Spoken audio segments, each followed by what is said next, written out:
So if all the audience have the question, you may raise your hand or write in the chat box, and we will assist you to pass to the speaker. Okay, I will pass the floor to the Mr. Rafiat. It's yours now. Thank you.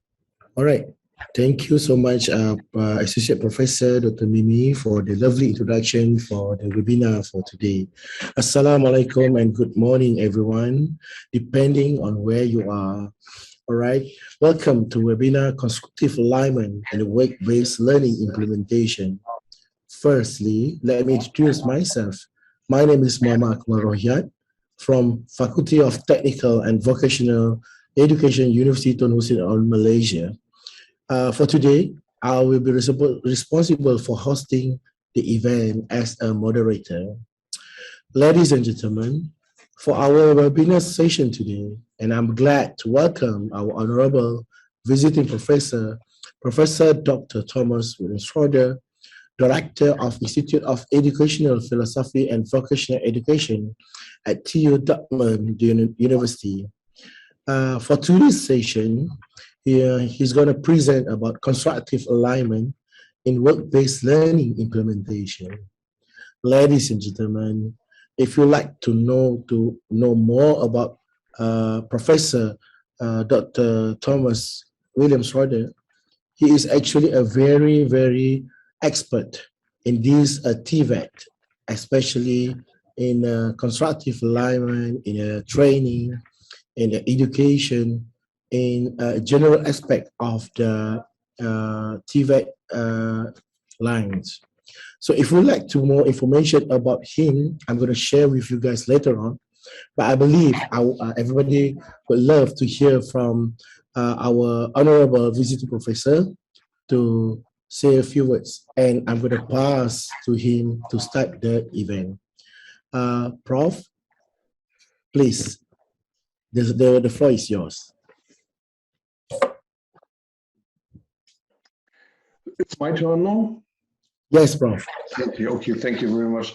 Thank you very much for your nice introduction. Yes, my name is Thomas Schroeder. I'm holding the UNESCO Chair for TVET, Competence Development for the Future of Work at the Technical University of Dortmund, which is in Germany, in the very west of Germany, very close to the Dutch border. And I've been actually living in Asia from 2011 to 2014, and that's how we met. So I'm happy to be back here at UTHM, and I really hope that I will have the chance to visit you in person sooner or later, and rather sooner than later. And I was asked to give a little presentation today on work-based learning. And yes, that's one of my areas of expertise, work-based learning. And work-based learning, of course, needs or can be discussed on different levels, can be discussed on macro level, meso level and micro level, the operational level, which is so important. And we need to take everything into account. And if we take everything into account, and 90 minutes are not sufficient, we need more time then. But today I will give you an overview, and I will give you one best practice example, and we need to discuss about what actually is work-based learning and different definitions and different wordings. So there are other wordings like work-integrated learning and work-based learning. International discussion more is often discussed on a policy level, on a level where it says, okay, we need to bring together employers on one hand side and formal training institutions or vocational schools or universities on the other side, and both cooperate. So we have experiential learning on one hand in the companies, and we have some more formal theoretical learning in vocational schools or universities, which is true. But at the same time, and that's something the national discussion it doesn't focus at yet is how do you use the workplace in company workplace, and is every workplace really suitable for a integrated work-based learning? Is every workplace there's specific work along a few criteria, which you can evaluate along a few criteria, which is very conducive to learning. And there's, of course, other work where the contrary is happening. And that's, of course, nothing you want. That's nothing you want. And so we need to take into account almost everything. And I will share now with you. Great, Prof. Prof, before you share the slides, I just like to say it is a lovely introduction of you regarding on the idea of work-based learning in terms of meso level, supra level, micro level, and in the different countries they will talk about work integrated learning, experiential learning, university level, and the vocational school. It's slightly like a different understanding or different approach on how they are actually implement the work-based learning here, which is very good. But before we start, Prof, I would like to ask all the participants, is it possible for everyone to on their camera for us to capture this valuable moment? Because it is very impressive that we have a Prof. Schroeder here that I think this is my second time with you, my third time with you actually, but I really enjoy this moment because this time I'm the moderator. So I would like to invite all the fellows here in the participant to open the camera before Professor Schroeder to share their content so we can have a picture, nice picture. So everyone ready? All right. Okay, I can see my supervisor here also. All right, thank you. So everyone, so ready, stay smile. 1, 2, 3. All right, another page. And then 1, 2, 3. All right. And another page. 1, 2, 3. All right. All right, thank you, Prof. So we're gonna have 4 topics here, if I'm not mistaken. So for all the participants, you are free to ask after each topic after being shared by the professor. You can throw a question to the chat box, or you may raise your hand after each topic for me to read the question, or you can raise your hand for you to directly ask to the Prof. All right, so Prof, I give the floor to you for the first topic. Okay. This is a beautiful aerial picture of the Technical University of Dortmund. TU Dortmund is a very young university, actually, for German standards. I think the oldest university is roughly 800 years old, and now, or maybe 900 even. I'm not 100% sure, but Technical University of Dortmund is only 50 years old. So we have a vast number of universities which are only 50 years old, because at that time Germany underwent an educational reform process and founded many universities. And you can see from the architecture here that this university is comparatively young. Okay, so it doesn't work now, yeah. Okay, the content will have basically 4 main sections. I'll start with some norms and perspectives on international support, because even the international organizations are interested now in supporting work-based learning. We have objectives of TVET for the future of work. That's very important. It goes a little bit into the direction of educational philosophy. We had, I think almost 3 years ago, we had a very interesting workshop at UTHM. We had a series of workshops at UTHM, and one was about educational philosophy. And the outcome of this workshop was very interesting. And I think we need rethink and think more about what is the intention, the objective, the overall objective of our education systems, and we're always in the predicament of course, addressing the labor market which we have now. We want to prepare our young people for the needs and the demand of the labor market in the present situation. On the other hand, we need to prepare them for a situation where they have to be fit for the labor market in 10 years, and 20 years, and 30, and in 40 years. So how do we do this? Okay, 3 is TVET systems.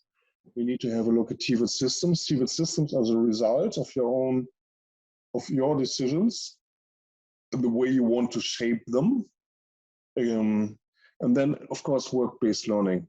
More like what kind of preconditions, more practical, what are preconditions, what kind of implementations and implications need to be faced. The main question always is, especially if we've been discussing a lot what the denomination, UNESCO denomination of our chair, future of work, what does it mean? And of course, can we foresee the future of work and society? Because it's not only work, it's society as well. And that's extremely difficult. And if you talk about future of work, the first thing you think about is digitalization, which is true. Sustainable development, greening, which is true. But actually, we know very little about what the development will be in 5 years, 10 years, 20 years. We just have a rough idea that certain topics will still be mega trends, will still be important, and we know that things will change because things always change. There will always be a technological driver. There will be societal drivers. And you will be the ones who need to address these drivers and to ensure that society and work will be shaped in a manner that can be sustainable. So, so what we have here is we have framework under which UNESCO we are actually working with UNESCO strategic positioning, which is, just in case you want to look into it, of course, the Agenda for Sustainable Development 2030, Sustainable Development Goals, so 17 SDGs. As a result of this, we have interim declaration and framework for action for the implementation of SDG 4, which is maybe the most important SDG for us.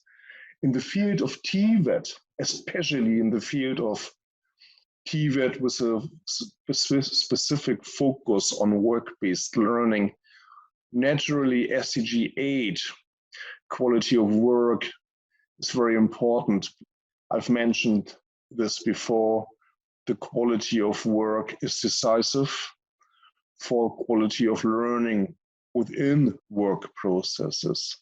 We have the Shanghai Consensus 2012. We have a UNESCO strategy for TVET, which is now, there's now a new one actually, I'm sorry. And the new one is from 2022 to 29, and it has already been published.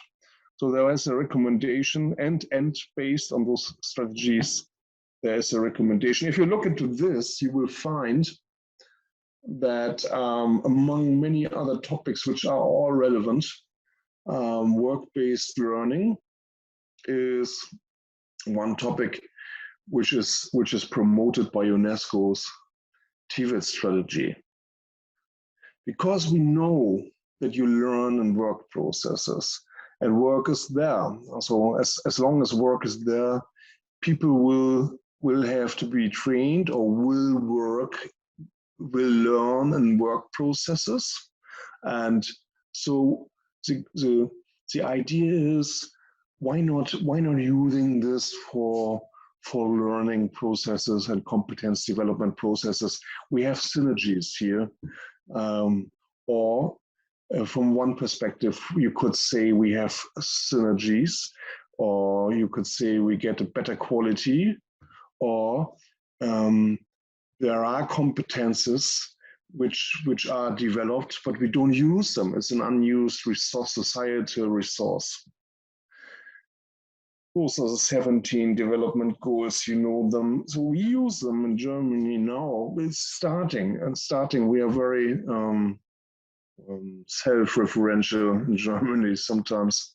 So, but little by little, we take those sustainable development goals into consideration.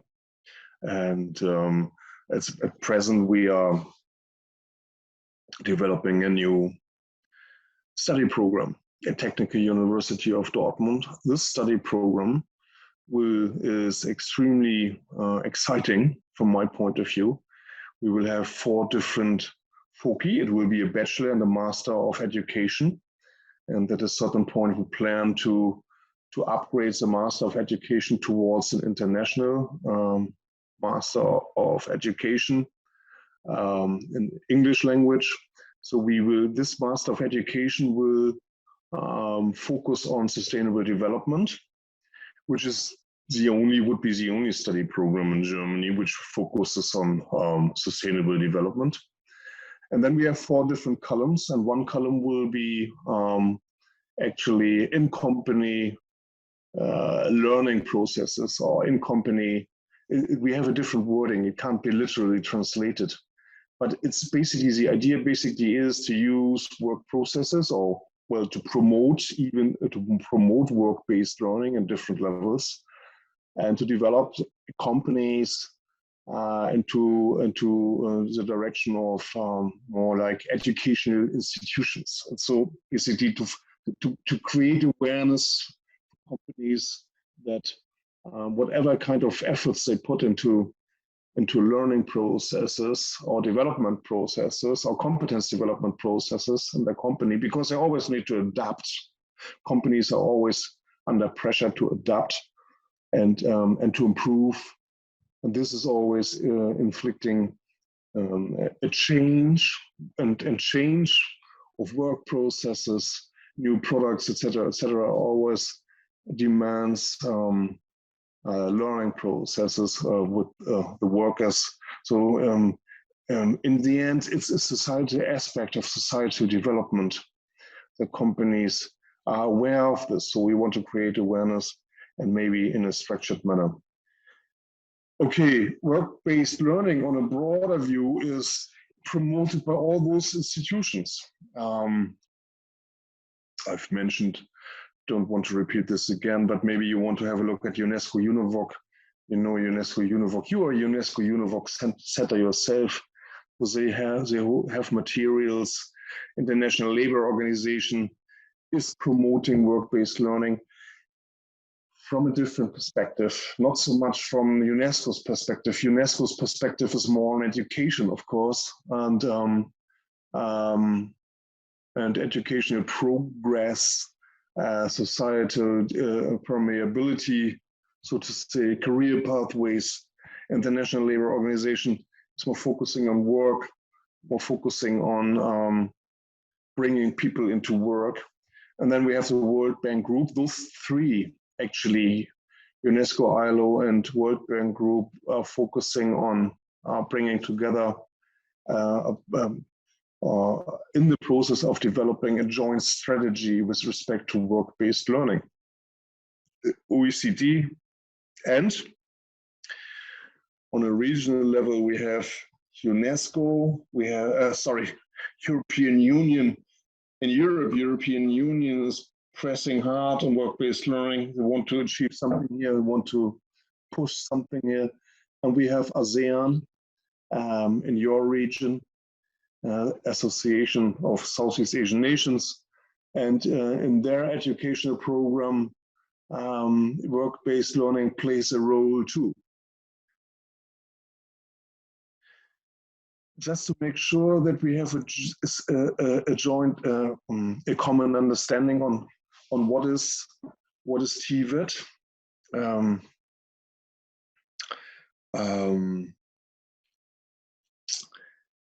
In Germany, we have a very strict segregation between higher education and TVET.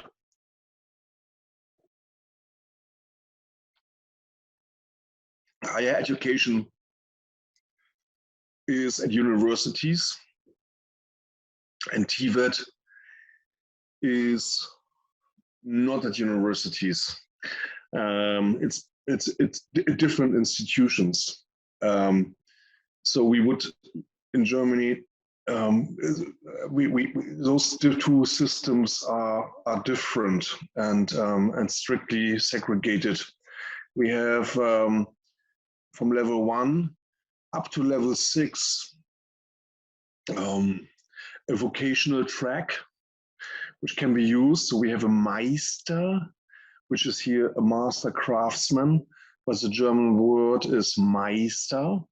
And master and Meister, as you can hear it, they have the same origin.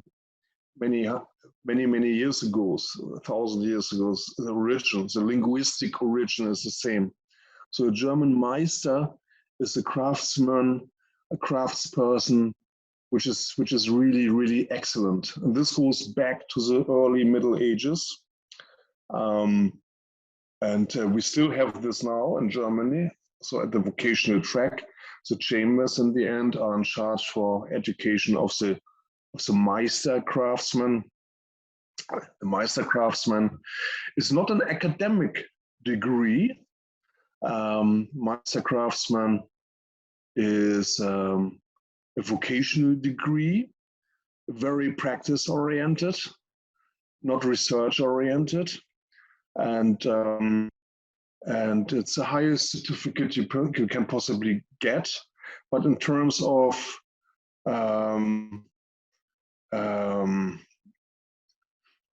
the German qualification framework, this is those 8 levels of the German German and European qualification framework is going up to level 6. And as you know, the bachelor level is on level 6 as well, which is the lowest level in academia in Germany. So we don't have those 4 diploma levels underneath bachelor degree. This would be in the vocational track only.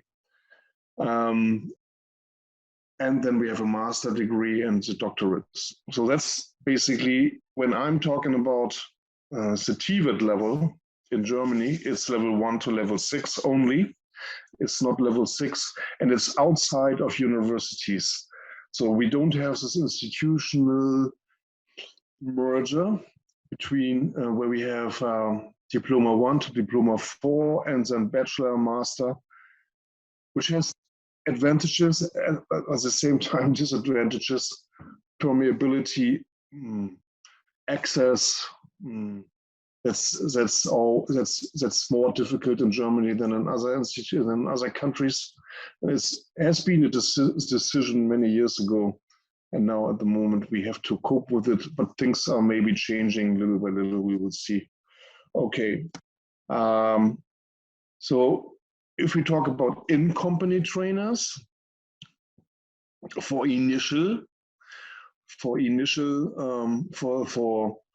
our dual system, it's only on level 3 and 4. It's not going above level 4. Whereas, let's see, whereas a TVET teacher here, a TVET teacher has to work within a different institutions, not within the company. TVET teachers aren't working in companies, aren't working in practical training centers. Those TVET teachers are working up to level 6 here. So we have different programs in the vocational school. The TVET teachers are educated at university level, And the TVET system at TVET schools, teaching up to level 6. We have at present, it's visible for everyone. We have, of course, some megatrends which we need to address. We always need to address them. And they are important for work-based learning. You cannot deny that we have them. They are simply there. And of course, they are impacting the workplace in different manners. According to the actual job, an IT job is more impacted than maybe a job in construction through digital transformation, of course.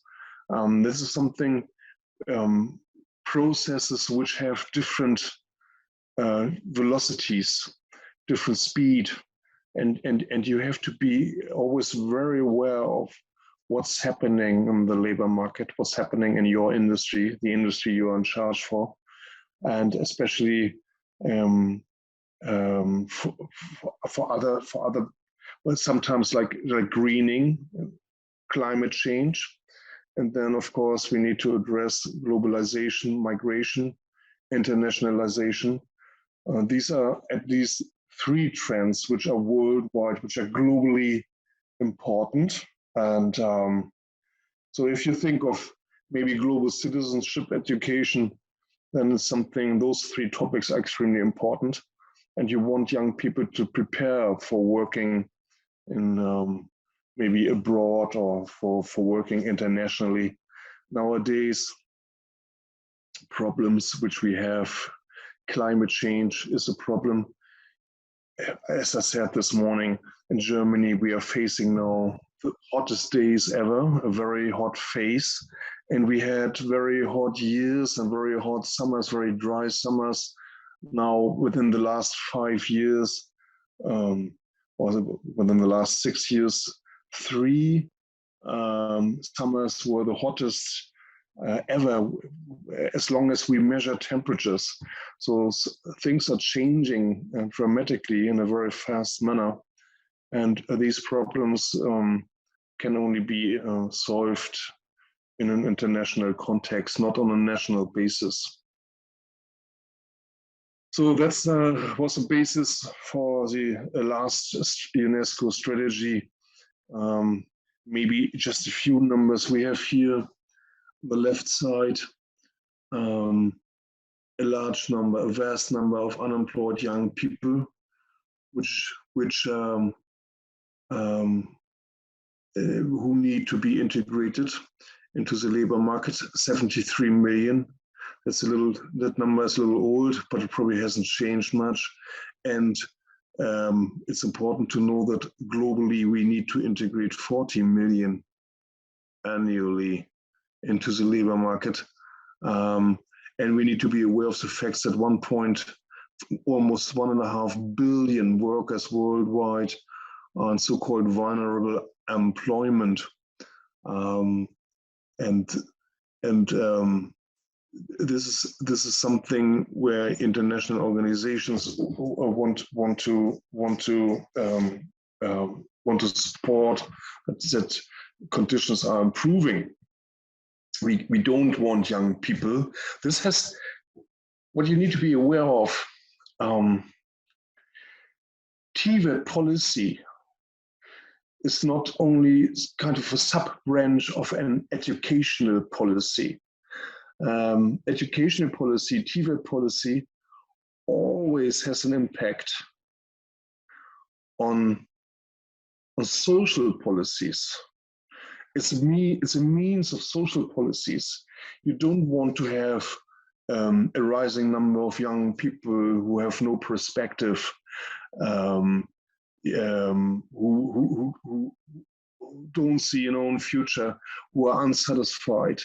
And you don't want this. This will bring your society, every society, out of balance, and that's nothing you want. You want stability and peace as a precondition for economic development.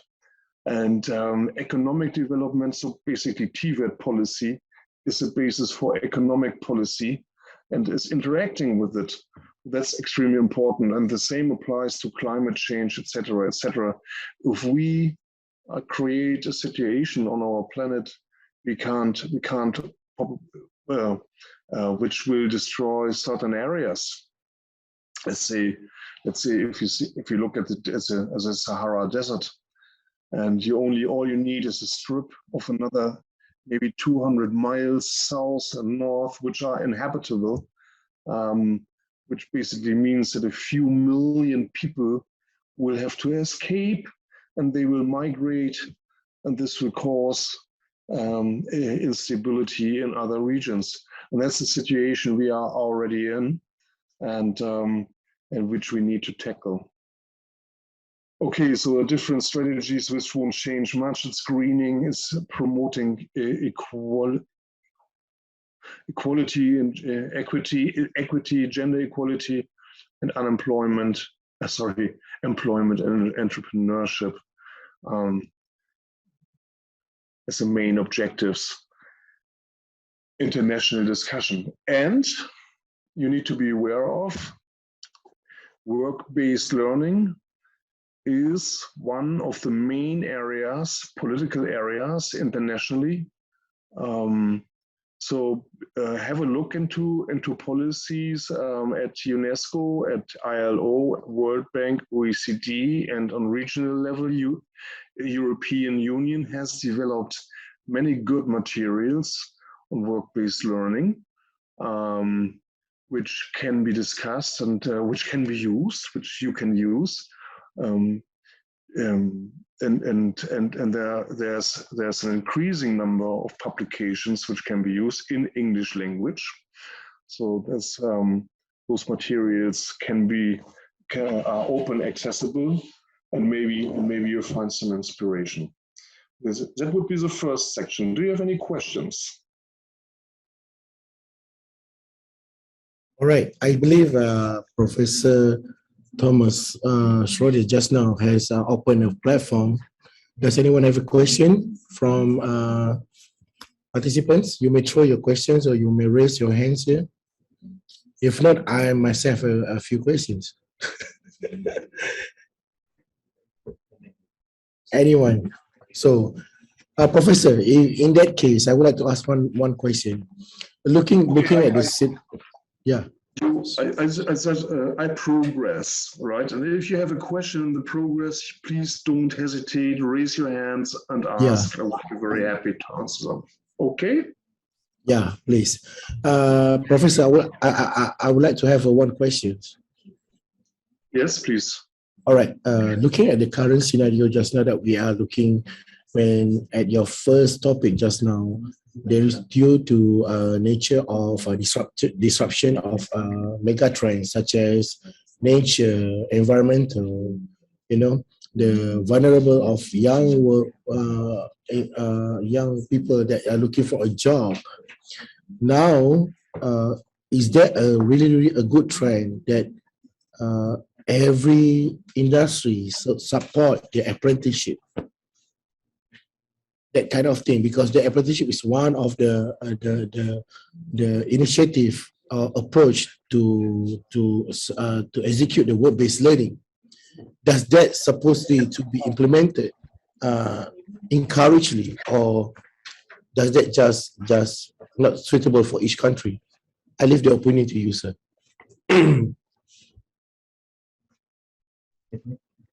Sorry, it's the acoustic isn't very good. What was the question? Is there a question?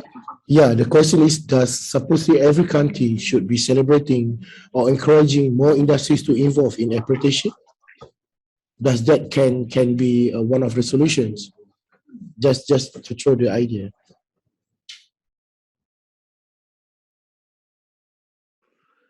No, I didn't understand. It's acoustic is not very good. I didn't understand your question. Can you write it down, maybe? Yeah. My question is, does apprenticeship is one of the tools could be used by each of the countries to promote the work-based learning? No, I didn't understand. Okay. Sorry. It's okay. I'm gonna write it down for you. Yeah, write it down, please, please. I progress, okay? Or you write it down now. No, wait.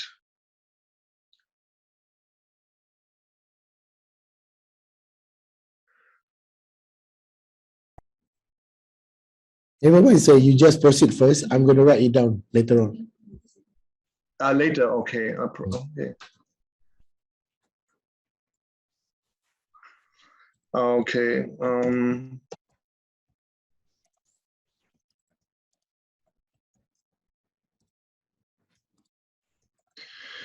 So if you want to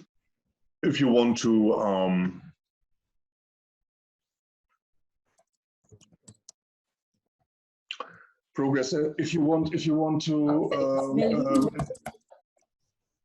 to educate, the question is, what is your picture of human as a theoretical position? If you want to prepare young people for the future, I think someone is not on mute. Oh, sorry.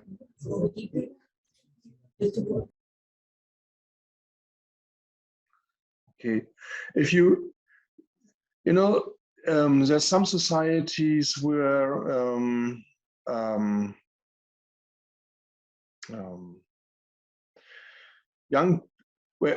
you either are on the vocational track or you are on the academic track, and there's no social permeability. You cannot come from the vocational track and enter the academic track, which is not good for my person.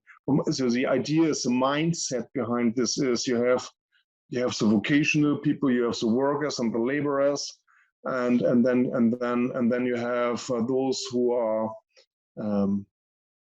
academically educated, and they are the thinkers, the managers, and they are decision makers, problem solvers. They are leading the folks who are who are working, the laborers. And the laborers you don't want them to think on their own. You just want them to obey or be obedient and to function and do what others tell them. That's not how it works nowadays. If you really mean to create a learning society, if you really mean have an efficient society where everyone is participating according to its talents and competences, then you need to be aware that, and we have this in Germany in the TVET system, and not in the TVET system. At the same time, we have it in work organization as well. That our workers, they although they are laying bricks, we want them to be able to think about the work, to reflect about the work. We want them to be able to find their own solutions, and to be creative, of course, on a different level. But all these competences like problem solving, analyzing, decision making, etc., needs to be implemented on every level, on every level. That's important. And then you lay a basis for a gradually enabling in a rewarding system, in a rewarding educational system, enabling those who are the best to progress in the system and to pursue a career and to follow career pathways in a very rewarding system. And you have to be very clear that you want a rewarding system, that you want to open chances for those who are talented, who are good, and in order to create incentives. That's extremely important. At the same time, if you are more on the left side with a high permeability, then this is of course a basis for work-based learning as well, because it implies that work must have a character that allows people to make their own decisions within a certain frame, of course, within a certain frame. Make their own decisions, to find their own solutions, solve problems on their own, be creative, work in a team. All these things are important and a precondition for work which is conducive to learning. So we have a so-called comprehensive vocational action competence, which is a model in Germany, which is underlying every TVET system, and which is used in companies, which is as well used in vocational schools and in training centers. And this comprehensive vocational action competence has 3 sub-dimensions. It's a technical competence, social competence, and personal competence. And then you will have sub-competences underneath, which is a precondition for maybe being aware of what's important. So this is integrated in the way we are teaching and organizing learning, and our trainers, our teachers need to be aware of this, are aware of this, and of course they need to focus on specific aspects, and we want them to organize learning situations where a sub-competence, the ability to work in a team, will be promoted.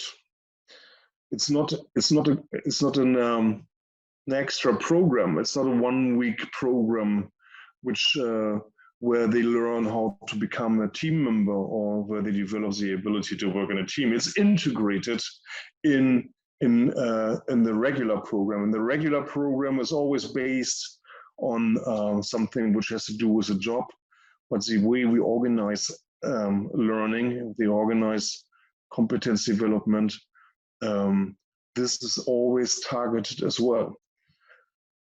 So with respect to technical competence, but not only technical competence as well, social and personal competence. Personal competence would be more like reliability, trustworthiness, and so on and so forth. Technical competence is always like the readiness, so you're ready, and the ability to accomplish technical tasks, to solve problems based on knowledge and skills in an efficient, technically sound, methodical, and self-reliant manner. That's something 16 different educational ministers. We have 16 ministers of education in Germany. Every country has 1 minister of education.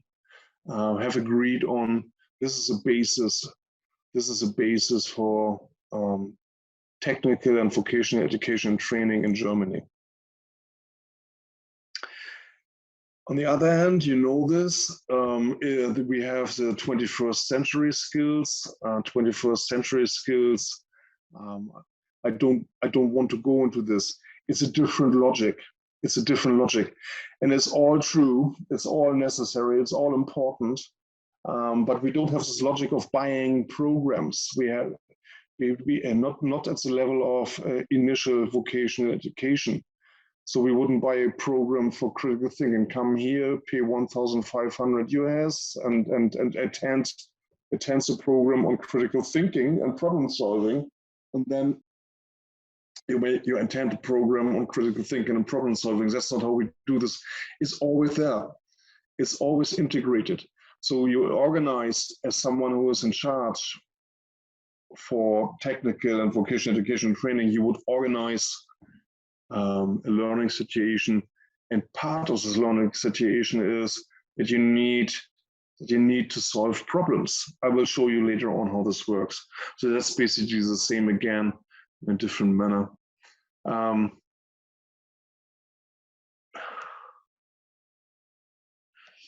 I would like to have a look, give a short overview about different TVET systems, and the question, what elements strengthen TVET systems? We have in Europe, we have three main TVET systems. We have the market model, which is very British, the Anglo-Saxon model, based on the fact that the state doesn't play a crucial role here in TVET, and the state argues, or the society argues, it's up to the employers and the employees to find an arrangement with respect to TVET. And of course, the employee is always in a very weak position, and the employers, the companies, they have their own interest in earning money and increasing profits, which is normal. Companies need to do this. I don't want to criticize this, but as you can see, the companies are in a very strong role, and the single employer is in a very weak role, and the kind of TVET system which we have now in Anglo-Saxon countries is not something where I would say this is a very sustainable TVET system. And from what I hear, from what I've learned, is that people in Great Britain aren't very happy with the outcome of what outcome of learning quality or learning outcome and the quality of work. So that's of course something we need to focus on. Our state in Germany, for example, we have a state model, which is a French system going back to Napoleonic times. This idea that we have a very strong state, and the state doesn't trust the companies, and we want to focus on the state. The state is in charge for everything. So that's a very French approach, and the TVET is a very school-based, with a strong focus on education, which is not always very practice-oriented. And then we have the dual corporatistic model, in which we have in Germany, where the state is setting up the frame, plays a role, is moderating, is facilitating, sets up standards, and organizes a balanced and fair way of cooperation between enterprises, companies on one hand side, and the individuals, mostly represented by unions on the other hand side. So state provides the regulatory framework, moderates the development process, and the state has an interest. The state here acts as an investor. That's the role of the state. To act as an investor, the state wants that everyone has a chance in our society. The state wants people who are highly qualified. We don't have raw materials like crude oil. We can't exploit our natural resources. There are no natural resources anymore after centuries of exploitation. What we need to buy all these raw materials worldwide, and then we need to produce products which are being bought by the global community, despite being expensive. So this can only be achieved with a workforce which is highly skilled.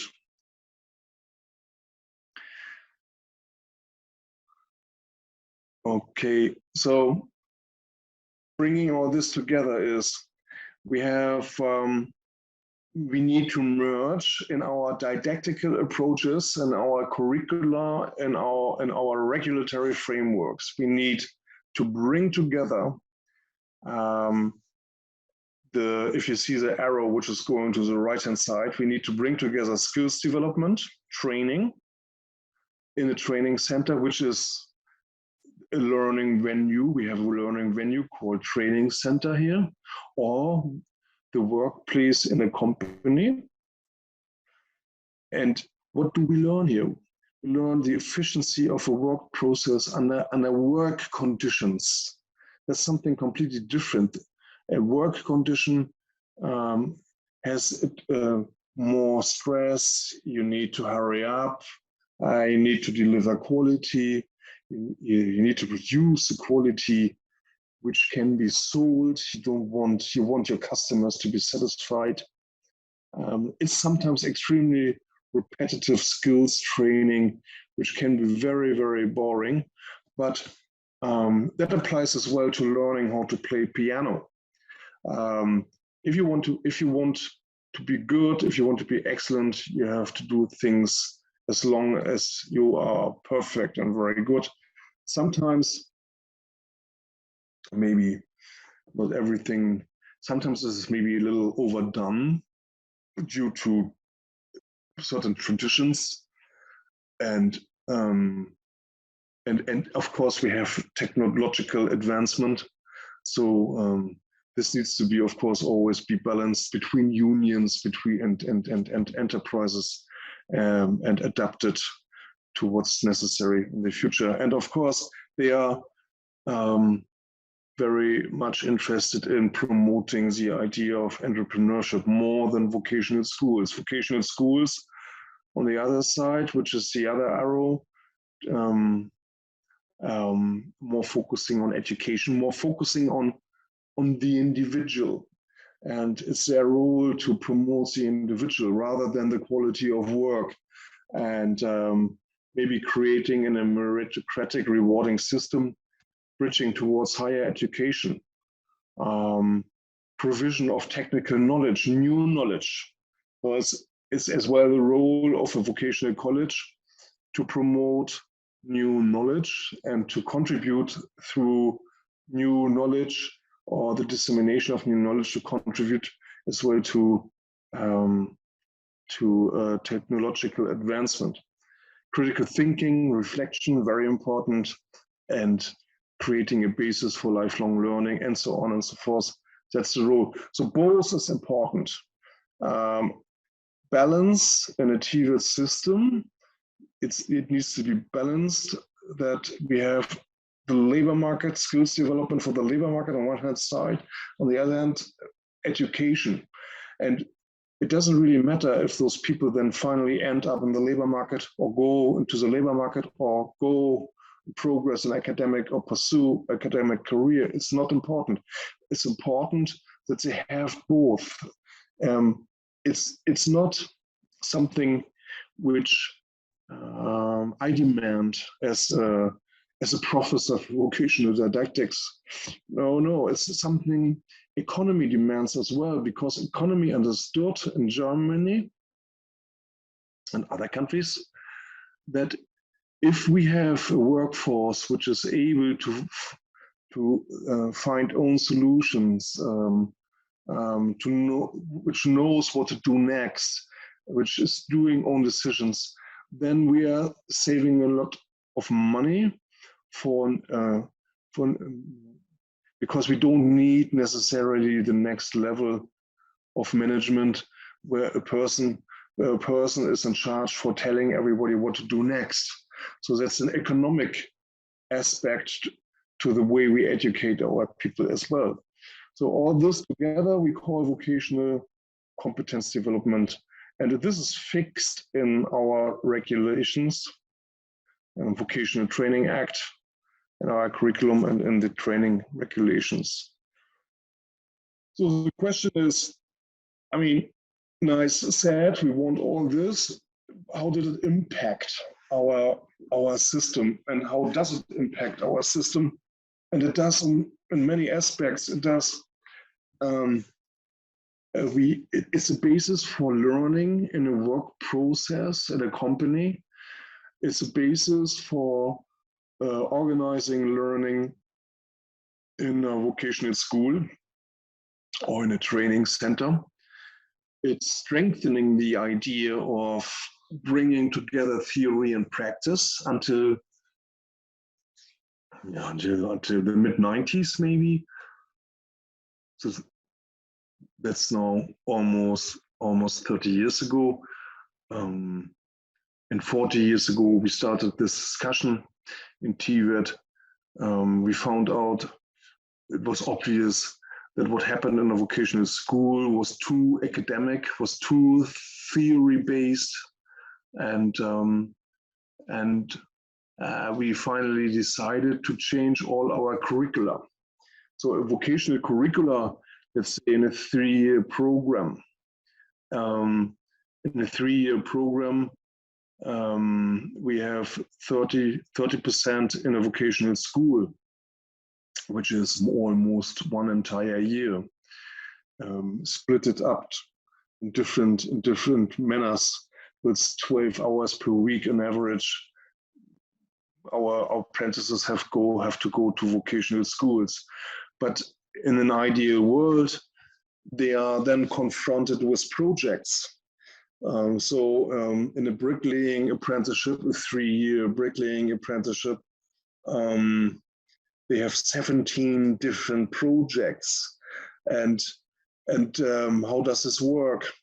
The scheme is that team of teachers, the team of teachers which is working in one class, thinking of maybe is looking into the curriculum, and then there are 17 projects. The first one maybe is called how to establish a building site according to safety regulations, according to perfect work organization, and so on and so forth. So that's something where you would say, okay, we have here a work task. We have according to this very first project, which is called a learning field, so 17 different learning fields, but in fact, you need them to enrich them with the project. You sit together and you decide what kind of work task really you want. You want to have a drawing, you want to have something which is, in the end, you want to simulate a real world of work situation as good as you can. And as good as the entire system, the TVET school system allows you to simulate it. Once you've decided which work task you want to take, and of course you have enriched them didactically with supporting materials. At the beginning, learners need a lot of support. At the end of their apprenticeship, they don't need much support.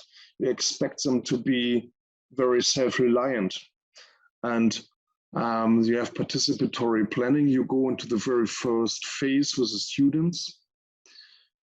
You plan what to do within the course of this project. You develop an idea of what you want to develop, or what should be the result at the end, the final product, the objectives, the goal, and then you discuss the process towards the final goal, and you discuss maybe milestones. You discuss what kind of input is needed, what kind of knowledge is needed in order to reach the final goal. Once you finalize the participatory planning here, then you will then they start to work in a very self-reliant manner, and of course, due to their competence degree of competence development, they are beginners. They will run into situations which they couldn't anticipate, which they couldn't foresee, and whenever they face a problem in the process, that's where real learning is happening. And that's when, and the most beautiful thing you can experience is that your students say, teacher, we need an input here. Please give us an input because we need to progress. And of course, we could read it again. We could read it on our own, our books, but please give us an input. And this is what's happening from time to time. So in the end, you have a final product, and you take your time and you reflect on what did we learn. And if you have a project like this, you can see how they learn, how they develop competences, and you need to observe them. You need to observe your students, and then you ask them, what did you learn? And I happen to see students who said, well, we didn't learn anything. We just did something here. We just produced something. We made something. We didn't learn. And then you think, I thought, well, this is interesting. So they've developed competences. They've learned so much. They can do things now, which they couldn't do before in a very high quality manner. And they say they didn't learn anything. So you must be aware that students believe themselves. It's learning means there's a teacher who is telling us what we need to learn, and he's writing something onto the blackboard, or now it's a smart board, and we need to learn this at home, and then we repeat it in the test, and that's learning. It's a very traditional understanding of learning, and that's not the kind of learning which is very productive with respect to labor market-oriented competence development and with respect to lifelong learning. So bring together experiential learning, bring together and set up projects which allows problem-based learning, and don't forget to reflect. And then you reflect on not only on technical subjects, you reflect as well on how did you work together? What was good? What did you understand? What are you aware of now? Where do you see room for improvement? Address as well some selected aspects of sub-competences. How did you solve this problem? What was the process? You will see that students will become aware of what they did and what they are able to do. Only if you're aware of what you know and what you're able to do, you can use it actively in the next planning process. So that's important. And what we do, we use work tasks from real world of work. And here we have the difficulty. So we need to know how to access work tasks for the real world of work. And if this can be used here in a vocational school, which we would call work-related learning or work-oriented learning, but at the same time in a work-based manner on a micro level and in company. So you could basically go into a company, or other way around.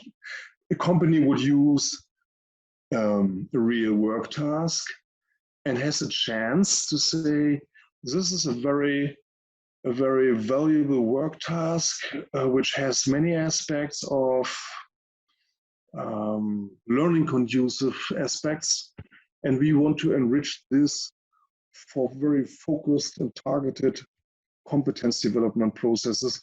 Would follow the same logic, would absolutely follow the same logic, and even action research, if you want, with your colleagues, if you enter an action research process, same logic here again. Action research is in TVET is something I like to do, is action research where you together with practitioners say, okay, we want to invent something, we want to try out something very new, we need to develop. Like what we do now at the moment, we develop a digital assistance system. We have based on learning and work tasks, a development project where we want to find out how does it contribute to the improvement of learning or competence development.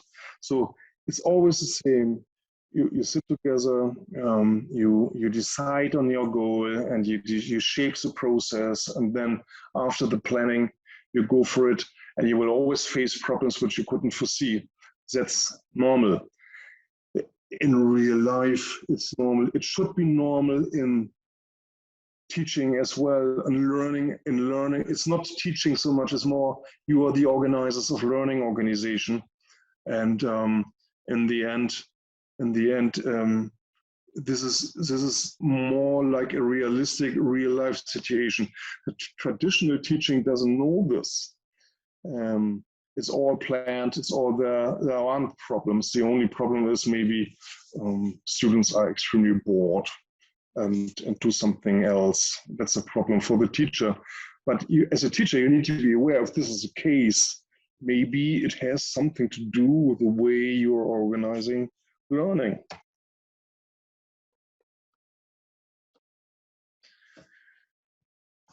Okay.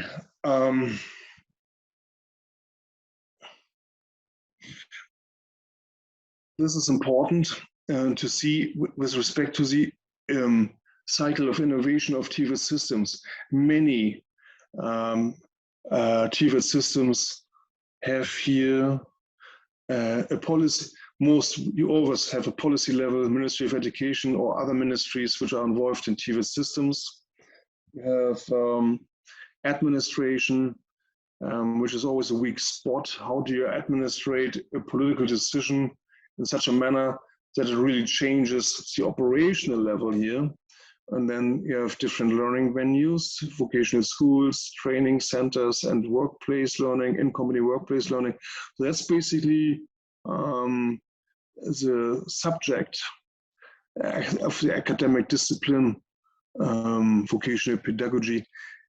You are in the lucky situation in Malaysia that you have this as a university program as well, that you address this as well, that you conduct research here, as I said, maybe here with model trials, action research, but that you develop knowledge which you can give back onto the policy level for decision making.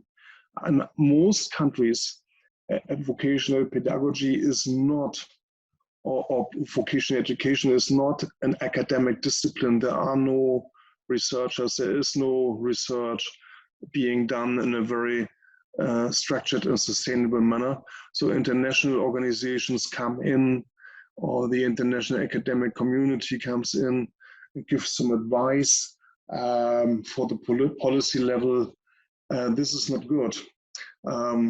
So from my point of view, you're a best practice model for Southeast Asia. You know that there aren't many countries in Southeast Asia who have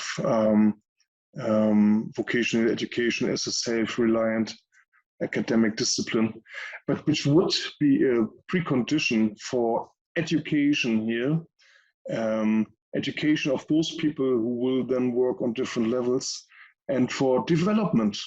And TVET systems always require developments. So if you look at quality criteria for TVET systems, this is like quality criteria by different German ministries who are involved in international development processes. You have those, basically it boiled down to 5 different factors. Most of them are, you know them, but here, the second one is learning within the work process. That's work-based learning, basically. In Germany, it's 70% of the apprentice has to spend 70% in work processes and in company work processes. So that's extremely important, but it needs to be enriched a little. On a micro level, it's often on the micro level more like, okay, they are gone now to the company. Ooh, we can do something else now. We don't have them here. Yeah, let's do something. That's not the way it is. It needs to be supported as well by the companies. And as I said before, you can organize it in a manner which is conducive, or you can organize it in a manner where you achieve the contrary, and you don't want to achieve the contrary. You want them to learn as much as they can. Okay, for reasons and preconditions for successful work-based learning, you have an improved transition into a world of work, into the labor market. If the company has a chance during the apprenticeship program to get to know and to get to know the apprentice, to make experiences with the apprentice gets to know the company. That's a real big point. The transition from apprenticeship towards work is so easy. you just switch from one day to the other. You don't need to undergo a training. As a company, you don't organize an additional training. If you hire folks from university, they often need to undergo a training. They are not familiar with the work processes. They don't know anything about the real company, about the company work. That's totally different here. In this case, that's a big advantage. And of course, companies normally are working with up-to-date technology and work processes. Up-to-date technology is extremely important. And if you think of vocational schools, for example, they don't simply, even in Germany, they don't have the funding to always every year acquire and buy the newest, the latest craze technology, which would be needed or which is necessary. Outcome-oriented experiential competence development, that's basically a matter of fact. We have a corporation of learning venues. If you organize this in a good manner, then it will contribute to knowledge transfer, lifelong learning through reflection, experiential learning. We need qualified vet staff, in-company trainers, of course, as well, and implementation of work-based learning forms, which I want to discuss now here. We have always this triangle, and this can be organized in a different manner. We have technology, new innovation, we have new processes at university level, and then the question, how do we bring this into the world of work? And education, TVET education. TVET is a means to bring this into world of work and to create new work processes. And we have TVET system, which of course needs to rest as well. That's why it's relevant to have teacher education as well at university level. So as a TVET teacher, you need to understand, in an ideal world, understand theory, at the same time the praxis of work processes. It's sometimes difficult to achieve. We have here this distinction between vocational school and college. We have TVET teachers. What they do, we call this work-oriented learning. I've explained this before in length. It's a project-based way of learning. And teachers try to create projects which are very, very close to the real demand of the world of work, but they need to focus on learning and on the individual, focus on education. They have certain instruments in order to support this kind of learning. We call this learning and work tasks. So the centerpiece of a learning and work task is a work task which is typical for a certain kind of profession, and which needs, according to the degree of competence development, to be enriched with supporting didactical materials, like which could be a worksheet, an information sheet, etc., etc. At the same time, we have in-company work and training, which is work-based learning. We have training regulations, focus on work, the constitutive, the basic, the element which cannot be touched in work-based learning is the company work process. As a teacher, you can't go there and say, we change your work process in order to make it more conducive to learning. Companies don't like this. So what you have to do is you have to have a look at what kind of work tasks are, according to the training regulations, conducive to learning, and how can we employ them. We have a similar task here, which is from the wording very similar to learning and work tasks, but learning here in front means this is an important point. And here we have work and learning tasks, or maybe a learning bay. I'll give you an example of a learning bay later on. and all this is outcome oriented. If the underlying principle are certain real or typical work tasks or real work tasks, and there is a kind of performance where you could state that the learner is capable of fulfilling certain work tasks in a high quality manner.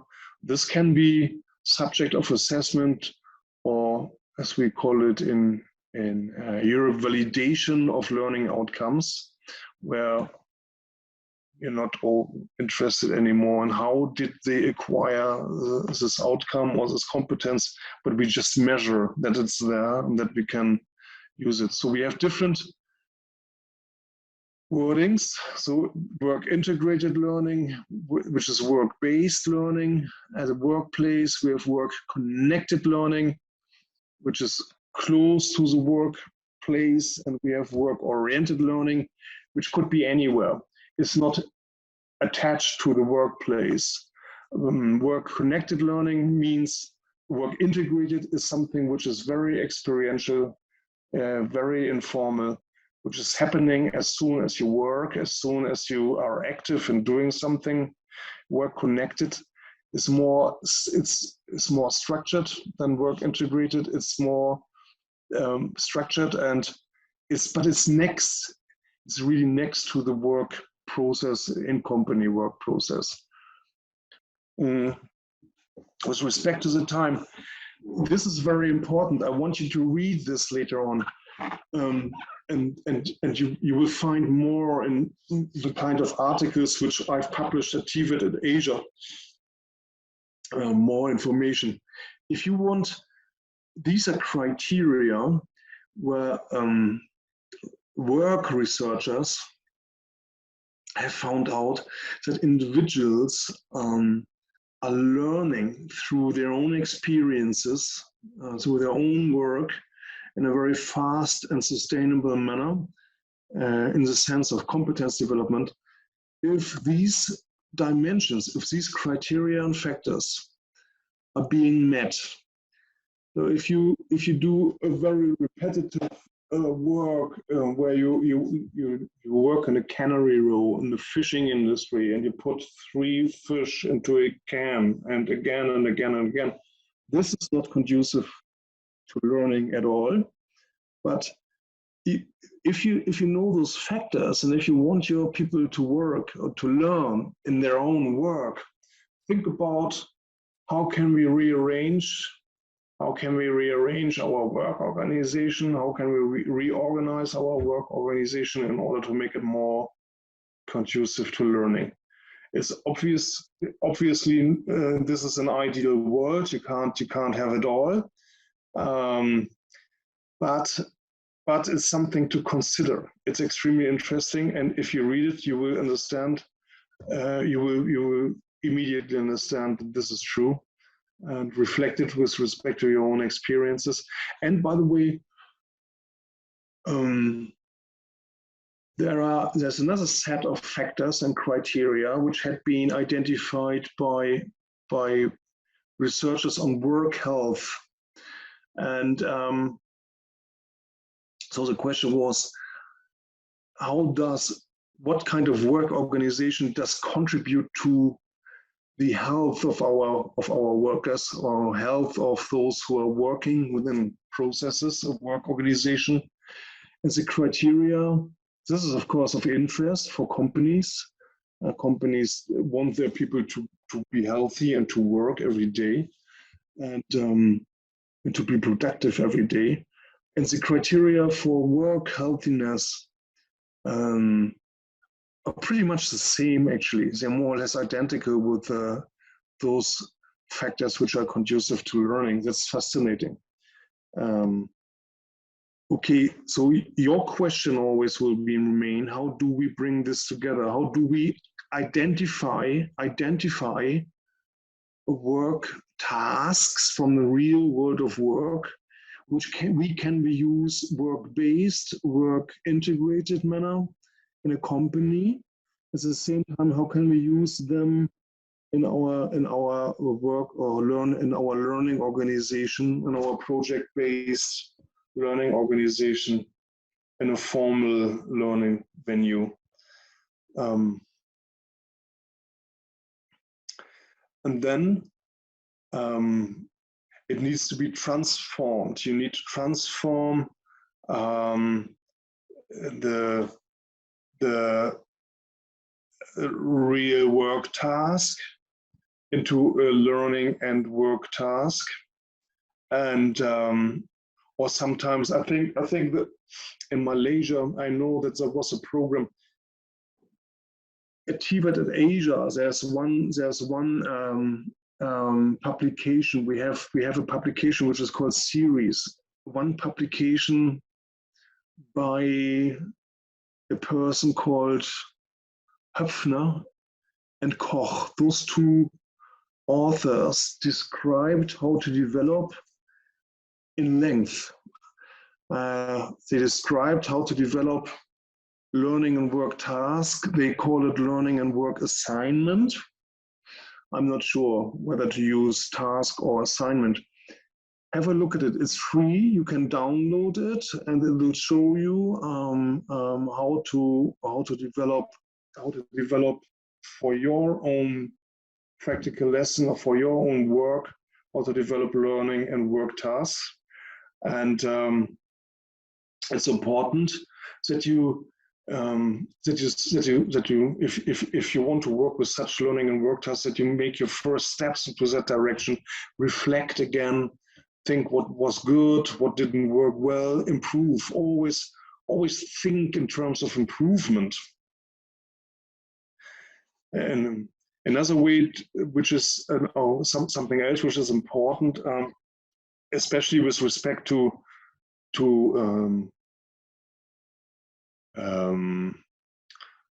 this criteria of work which are conducive to learning. You will see in vocational schools and companies as well, if this is organized, the learning and work task is often based on a full model of a comprehensive action cycle, how they call it. So say, you get a task and you inform yourself, you make a plan, decide, just the kind of scheme which I have, which I put in a more linear manner. That's basically the same as a cycle, and it helps as a way to orientation for your own orientation. It's helpful. So here again, now with respect to learning, you see more. I'm not going, with respect to the time, I'm not going through this now. You can read how it works later on. This is now focusing on organization of learning and how is it being done and applied in the context of TVET. One practical example of real work-based learning in a company, which we call here work connected, because it's next. So we have the assembly line. This is something which had been invented by an industry from Mercedes-Benz. Mercedes has this production line here, and what they did is next to the production line, they had an area for apprentices to learn.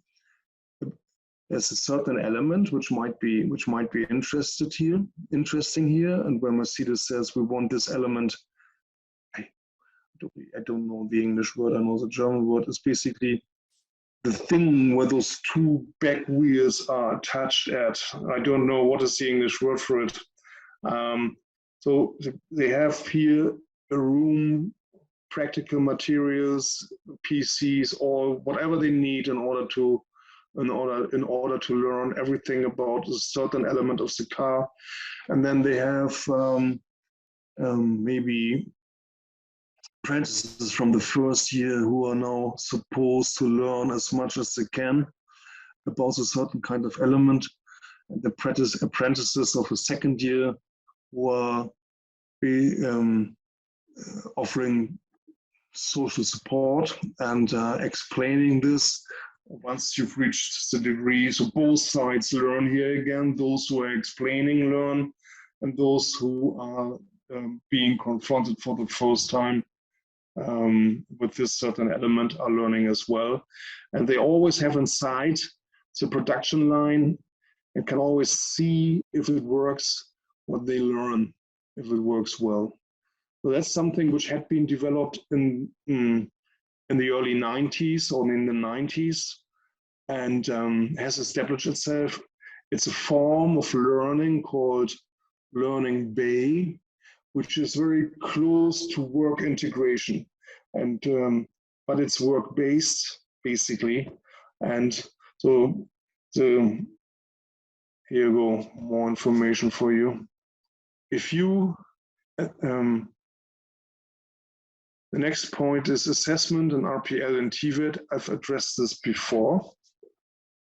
That's extremely important. If you consider work-based as something which is addressing real company work processes, looking at individuals who are not who have acquired competences, and you want to use this kind of resource and attach it to formal certificates.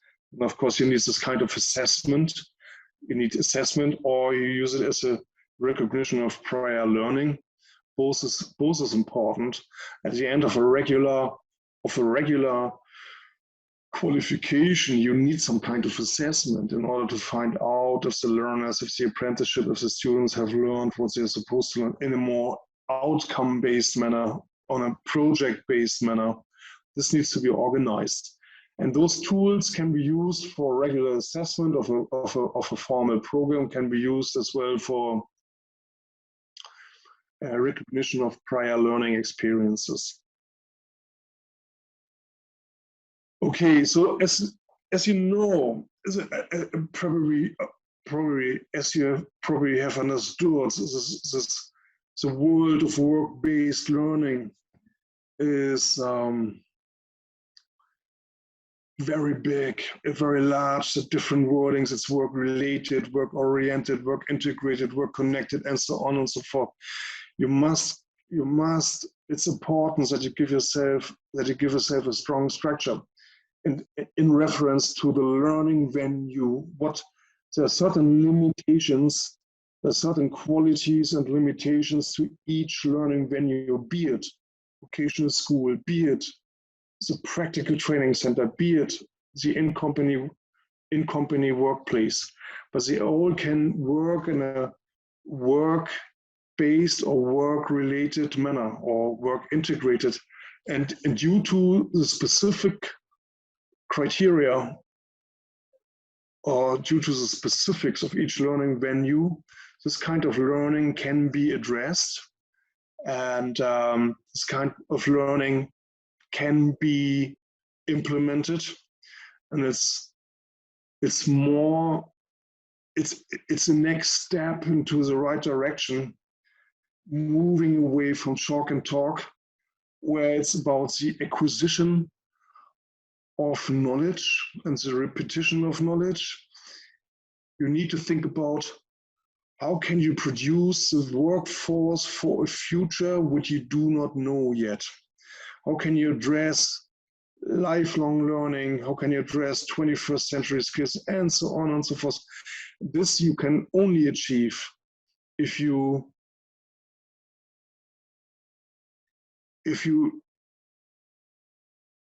teach and learn in a work-based manner, in a work-oriented manner, or in a work-integrated manner. Use work, but don't forget education. Don't only focus on skills development. See the entire picture. That's what you will be responsible for in the future, and that's a high responsibility which you carry not only for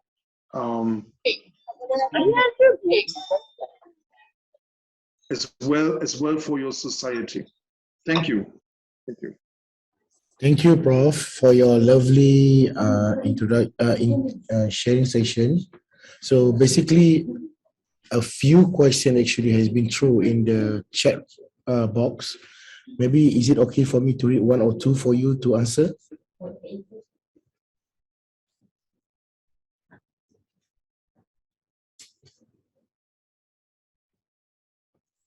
Prof, you want me to? Yes.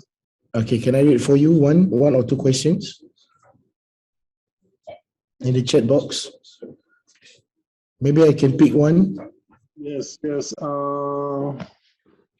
It started at the beginning. Hi, I'm Andika from University in Malang, Indonesia. Dear Professor, I'm currently trying hard to find a scholarship to Germany program.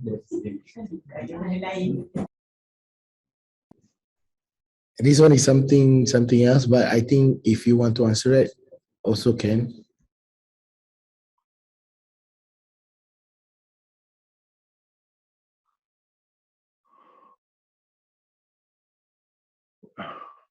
Okay, maybe I just throw one very quick question from Mr. Yes, Saiful Hadi. What is your opinion about the segregation of academic and TVET for the future of work? Advantages and disadvantages, perhaps, from Mr. Saiful. Yeah, the segregation of academic and TVET for the future of work.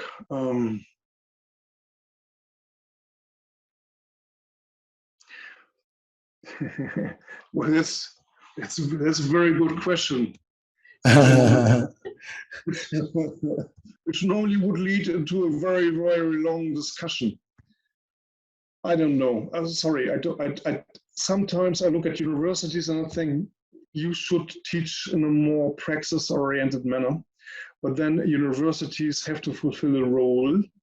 They are basically financed by societies in order to spearhead the scientific development. So it's their job to generate knowledge. It's their if you have a community which is in charge for generating knowledge, then you cannot possibly complain if they trade knowledge, which basically means that from their understanding, they disseminate knowledge. And I totally understand that this is boring for students sometimes. But that's what scientists are paid for. So it's wrong to ask everyone to go to university, from my point of view, which was a trend during the past 20 years in Germany. If you want to educate, we have 350 professions in Germany. But maybe only the first 20 professions cover maybe 90% of all apprentices. So it's if you want to educate an auto mechanic and you have a problem with your car, what do? You have a clear picture that you need to go and to see an auto mechanic. You don't want a lecture from this guy, and you don't want him to show you how much he knows. You want him to fix your problem and to repair your car. So it's both is necessary in our societies, and I believe if we more and more bring people onto universities, that's the situation we have now in Germany. We are lacking those people who can fix a problem and who can repair something and who can build something. And we have an enormous problem now here in Germany. And more people in universities sitting, my students, and for example, sometimes I think, why don't you do an apprenticeship first? Or maybe you're wrong here, and you want maybe something else is more suitable for you. Especially in Germany, if you're clever, if you're smart, if you undergo in a vocational a TVET program, and you have your own company, I guarantee you in the end, if this materialistic perspective is relevant, that those who decide to go into that to pursue this career path will earn a lot more money than most people who undergo an academic career. That's the situation in Germany. I know this doesn't apply to every society, but that's the situation we have now here. And if I would, for example, hire a bricklayer because I need to fix something, or a plumber, the plumber will charge 90 euros per hour. And add it up to 40 hours a week, and so on and so forth. And so it's because we don't have any plumbers. But if you're lucky, you get a plumber who is charging you this kind of money, and who's not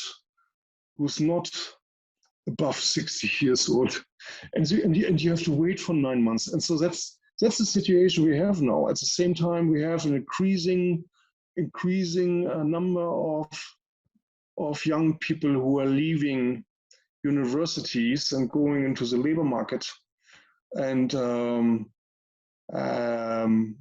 where they create this kind of pressure on the labor market, and where companies say, wow, I have many, this certain in academia, from academia we have many people, so we can decrease the level of salary. So those people who underwent a university program are not able anymore to pay someone who underwent a vocational program. So the segregation, advantages and their disadvantages. And the disadvantage is that the permeability is sometimes a little difficult from a vocational track to identify those which are really good in order to give them the opportunity to pursue an academic career. That's something we need. We need in our industry, we need people who have a merger of both skill sets. In the past, it worked really well because only 20% went to universities and the rest underwent a TVET program, apart from maybe 10% who didn't do anything. And but then out of those 70% who underwent a TVET program, we had the chance to push people to universities and to give them a career opportunity. And then they did an excellent job at university level in their companies, because if they then maybe, let's say, work as an engineer, they are extremely aware of, they are always aware of what's possible on the shop floor level. That's important. So what's the point in educating engineers who know everything, almost everything, and who have beautiful ideas of things, and they create things which cannot be produced on the shop floor level? It doesn't make sense. So all these things need to be balanced in a broader context, and our society has developed into that direction. It has disadvantages, it has sometimes advantages, and other societies pursue a different way. Great opinion just now that you have shared. I believe this is a very special topic on special session for that particular questions actually. We do have a few more questions. Is it possible for I can throw another one questions for you? One questions. So there is from Ibu Dewi from Indonesia, I believe. One moment, let me. Okay. As industry perspective on students' competency is still low, how the triple helix can play roles to facilitate WBL to be successful and sustainable? Where do I find it? It is in the chat box under name of Dewi Eka Murniati.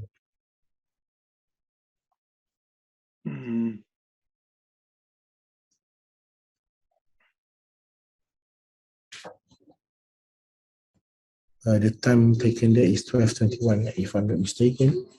As industry perspective on students' competency is still low. Yep. How the triple helix can play roles to facilitate work-based learning to be successful and sustainable. I would need to Google now what triple helix means, actually. That's the kind of wording coming from the Anglo-Saxon world, perhaps. We don't use it here. What does it mean, triple helix? You see, lifelong learning. I'm best practice with respect to this. So, don't know what triple helix means. Can't answer this question. Sorry. It's okay. I think the last one will be like. There was another one with respect to virtual reality. There is one question from the students. This is very good. Is it possible to make public to see TVET is the best solution and option for our industry for our future?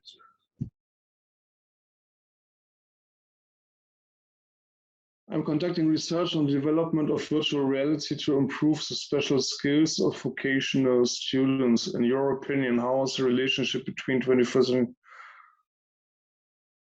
and in your opinion, okay, what does it have something to do with virtual reality? In your opinion, how is the relationship between 21st century skills and EQF law?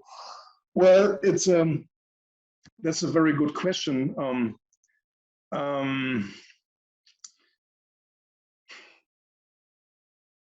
The EQF, the European Qualification Framework, is based on what had been developed in the Anglo-Saxon world years before. And then they have now this kind of distinction between skills or knowledge, skills, competences next to each other. That's not our logic. Our logic is that we have knowledge, that we have skills, we need to bring this together. And this becomes then on another level, it becomes competences. And the idea of competence is that we have, it's a capability, it's the ability, capability, readiness to act in a professional manner. So this would always include 21st century skills as well. But it's not, don't start to measure it. That's the question, that's the difficulty. If you want, like for let's say, communication skills. You have, as a road construction worker, for example, you don't need the same communication skills as a salesperson. A salesperson needs different communication skills than a road construction worker. So this needs to be taken into account. So that's why it's extremely difficult and sometimes even dangerous, especially if you start to measure this with psychometric processes and or instruments, and then you get a certain result. It's not really helpful. We need to be more pragmatic in that sense. So does the communication skill of a person who is working in a certain profession, is it sufficient for this profession? Yes or no? And if you have 350 professions, just as basic profession, a basic round, how can you cannot develop you cannot develop something which is taking everything into account. Impossible. Leave it to the labor market. Trust the labor market. Trust the old Meister, who is an expert for his area, and talk to him, speak to him, and ask him what he needs, what he requires, what his view is on these things.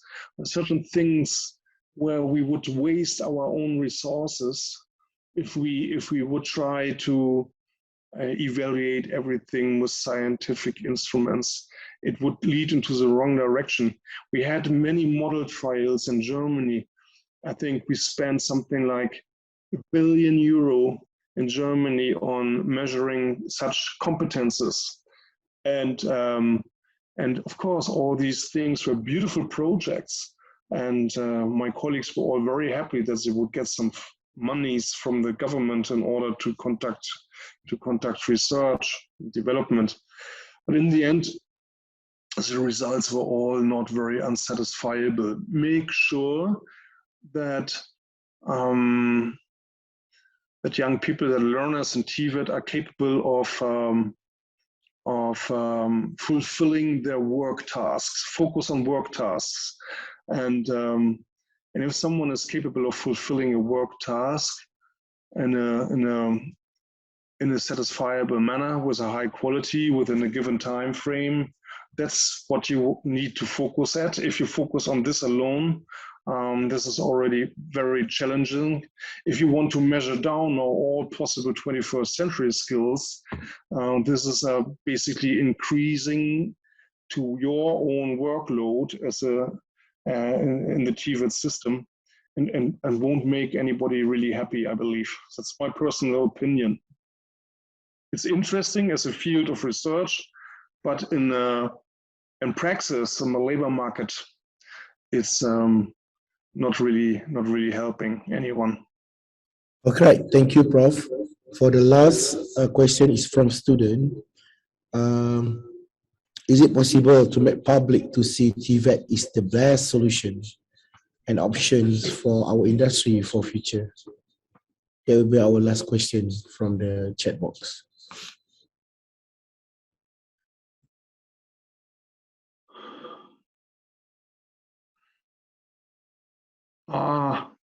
Dr. Rosali, nice to read here.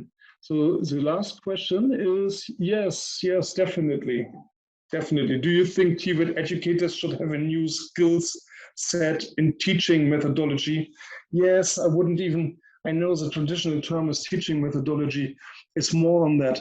It's a methodology, it's a capability, it's a readiness and willingness, and it's a capability to establish a project-based, a problem-based set of learning based on real work tasks or typical work tasks. And that requires not only a different methodology, it requires a different role. You change your role from the person who is sharing knowledge, from the person who's giving input, from the person who is controlling and steering the entire classroom, towards a person who is observing, who is monitoring, who is organizing, who is setting up the frame, who is facilitating, who is moderating. That's a totally different role, and both are important. Both are important. So I wouldn't say it's important to change totally everything. It's important to enrich what we've done so far. Me personally, I want my students to be capable of giving a nice little input, maybe 20 minutes, but not 90 minutes. So what I did is I don't want them to do this. It's too long normally, but under our conditions, of course, there's no different chance. But so we need an enrichment and of the way we organize learning in an outcome-oriented manner. Yeah, that's true. Triple helix, public-private partnership. I understand. Okay. So what was the question? Maybe I want to answer this as well with triple helix. Where is it? Was further up? Yes, it is on the further up. It was about was it about virtual reality? No, it wasn't. No, it was not about the virtual reality. It is the question from Devi in an industry perspective. On students' competency is still low. How the triple helix means the PPP can play roles to facilitate WBL to be successful and sustainable. Yes, to facilitate work-based learning. Yes, I think with respect to curriculum development or organization of entire learning program, it's if you want to set up something really new, you don't need to don't necessarily need to change standards or skill standards. If you want to implement this in a sustainable manner, it would be very advisable, very recommendable to involve all stakeholders. It's always good in TVET to involve as many stakeholders as possible in order to make sure that all different perspectives of those who have a say in TVET or who have an interest in TVET are being heard and and then sometimes you need to compromise. But it's important that everyone is aboard. Thank you, Prof, for answering those questions. I believe we have become to end of the session. Again, on the behalf of the committee members, we would like to say thank you to all the participants that actually spend your time together with our visiting professor, our lovely and honorable visiting professor, Professor Dr. Thomas Schroeder. And before I end, I would like to pass back to Associate Professor Dr. Mimi for her last words for this event. Thank you. Thank you very much, Prof, and thank you very much, moderator, and for really fruitful discussion and the webinar. So thank you for all the participants join us today, and don't forget to fill in the attendance link. And if you have any further question, maybe you can browse about the brochure through our TU.min website, and also we also in FTP have expertise regarding to WBL. If all the participants want to have a discussion or for the questions. Okay, so we have reached the time for this lunch hour in Malaysia, Prof. So we'll see you 2:30 p.m. for our meeting for next agenda. And thank you everyone, and have a nice day.